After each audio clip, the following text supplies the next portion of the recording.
tua terduga atau terlapor. Padahal kemarin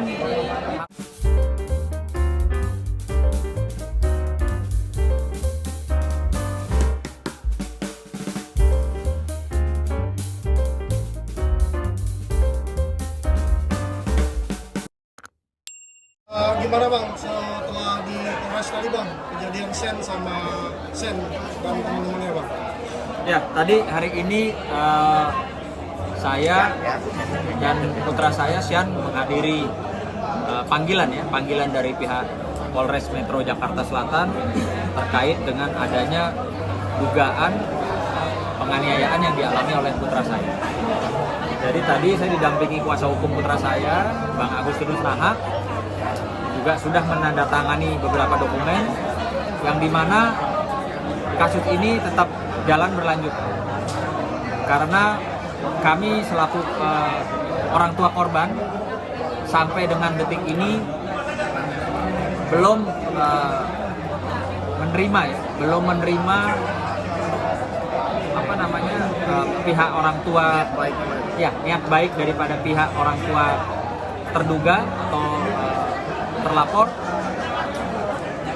Padahal kemarin harapan saya kalaupun ada jalan silaturahmi itu bisa pada saat momentum Lebaran kemarin. Namun demikian Lebaran pun juga sudah lewat berjalan dan tidak ada komunikasi yang baik antara orang tua terlapor dan kami sebagai orang tua korban. Maka sehingga saya kemarin meminta kepada Pak Kapolda khususnya untuk agar kasus ini diteruskan. Menurut ini Bang, menurut hukum bagaimana pengacara cewek ini? Ya, jadi pertama-tama bahwa kasus Sian ini sudah ditingkatkan ya, dari lidik ke penyidikan, tahap penyidikan dan juga sudah SPDP ke pihak kejaksaan. Jadi kemarin kita terima 4 surat ya dari pihak kepolisian Polres Metro Jakarta Selatan. Intinya bahwa penyidik sudah menemukan dua alat bukti sehingga kasus ini sudah ditingkatkan menjadi prosesnya tingkat sidik. Dan dalam waktu dekat, kenapa dipanggil untuk diminta keterangan lagi? Karena setelah sidik artinya akan ditingkatkan menjadi anak berurusan di hukum, tersangka. Ya, karena dari pihak keluarga daripada pelaku tidak pernah punya niat baik untuk menyelesaikan persoalan ini, artinya hukum harus tetap ditegakkan, ya kan? Kami sih sebenarnya dari keluarga, saya juga sebagai pengacara keluarga Pasuruan, sebenarnya selama ini kan juga kita membuka ruang itu, tapi ternyata tidak pernah ada respon positif nih, apalagi niat baik untuk menelpon atau menyampaikan mau ketemu atau lain sebagainya tidak ada. Artinya bahwa karena mereka tidak berniat baik, kami ini sebagai korban. Kalau kami korban, kami harus minta keadilan dong, ya kan? Anak kami babak belur gimana? Lalu tidak ada perhatian sama sekali. Jadi hukum harus tetap jalan sehingga proses setelah sidik kami yakin dalam waktu dekat sudah jadi tersangka atau ABH.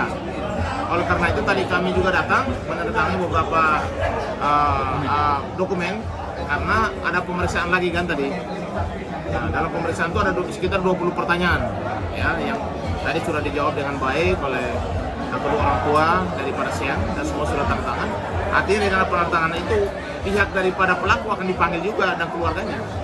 Setelah itu akan digelar lagi lalu dilihat apakah sudah harus ditingkatkan untuk menjadi ABH, anak berurusan hukum atau jadi tersangka. Bang, pelaku udah dipanggil belum?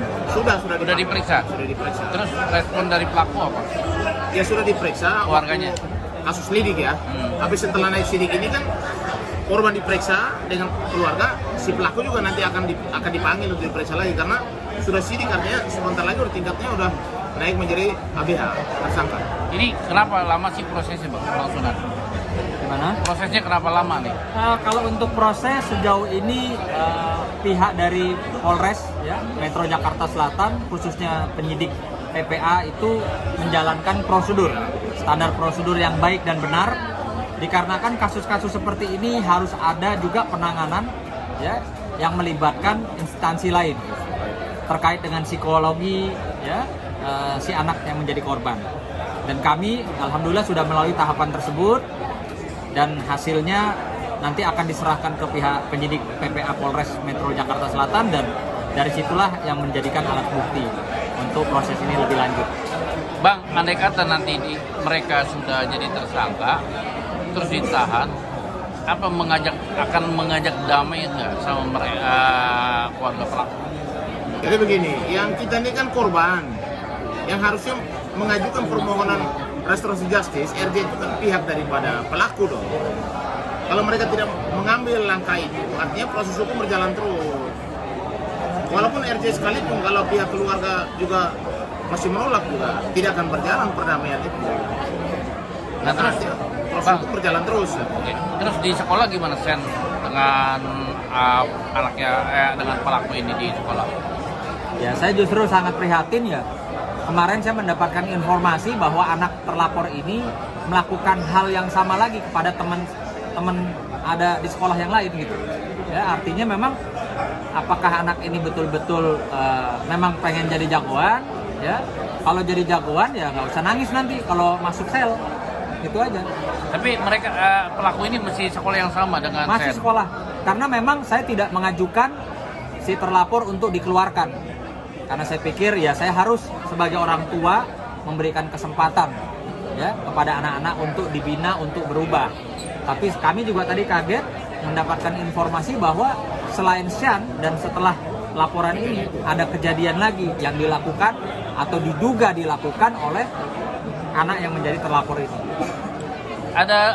Ada kepengen ini sih Bang, bikin laporan ke orang tuanya, dilaporin juga karena orang tuanya dianggap melalaikan anaknya. Enggak ada. Kita tetap pada ini aja, urusan anaknya saja. Fokus pada anak. Tapi melihat dengan tersangka sendiri sudah berbuat berapa kali, pihak dari sekolah gimana Pak? Ya nyatanya dia masih baik-baik aja di sekolah. Dan kemarin saya sudah sampaikan pada saat pertemuan besar ya dengan pengurus yayasan sekolah tersebut, ya dengan pihak kepolisian, pihak guru dan pihak orang-orang tua, khususnya yang diundang dalam pertemuan tersebut, ada pihak juga dari Pemda DKI.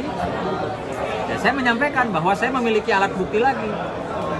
Ya, kejadian kekerasan itu terjadi lagi di lingkungan sekolah dengan seragam sekolah di dalam sekolah. Saya bilang kalau memang sekiranya tidak ada ketegasan atau kepastian dari pihak sekolah, maka untuk kasus yang videonya sudah saya miliki akan saya sampaikan lagi ke publik.